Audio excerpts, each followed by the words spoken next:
All right, Sebastian, I'm coming at you with a market update. We are going to look at 2025, what happened. We're going to do the whole recap for residential homes, single family residential homes. So not condos at this time, just single family homes. So what happened? Let's get into it. This might be a market in 2 minutes or 3 minutes because there's a lot to cover. I also like to trend back around 5 years to see how everything is trending. This gives us an idea of what to expect coming in 2026, really looking at all of those numbers. So we started the year around 108 million in active listings. We went down to 91 million. So we have less inventory and volume right now. And this also, there are less listings. It started at 230 in January and that dropped to 186 in December.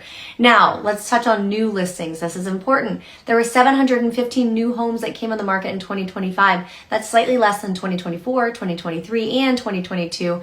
But interesting in 2021, slightly less at a 708, so almost the same as this year.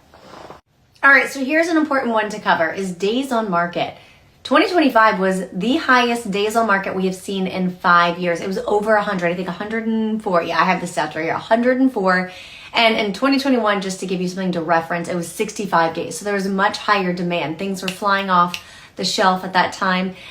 Slowly but surely, those days on market were increasing over time. But last year, 2025, was our highest years for days on market. Just telling me that likely homes are sitting longer. The demand isn't as strong as it was. So pricing, the average list price, 432, so 432,000. The average sales price is 388,000, which is down from last year. So that I have notes here that it was lower than 2024, but it was higher than 2021 through 2023. So prices held steady overall, but they're not at peak levels.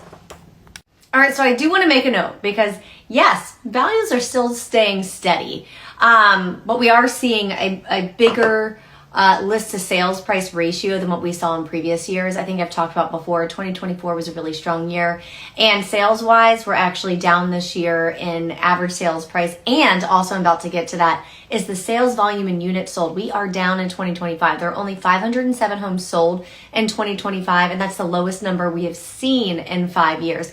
And also, the total sales volume is below 200 million. It has not dropped below 200 million. I just went back to 2021 to the last 5 years. It hasn't dropped below 200 million. So 2025 was our lowest year in sales volume. This tells me you still have to price right and aggressively. We're not in a market where you can test out the market. You have to look at your active competition, how many days on market, and price slightly below them if you want to sell or you're going to chase the market. I know I've talked about that before. All right, so I have to finish up this little market in a minute, market in 5 minutes. I don't know where we're at. Sorry, it took a little bit longer. There were more stats to cover because my kids are coming home and it's going to get really loud here and I won't be able to finish this recording. So I'm going to bring it full circle and just touch on everything.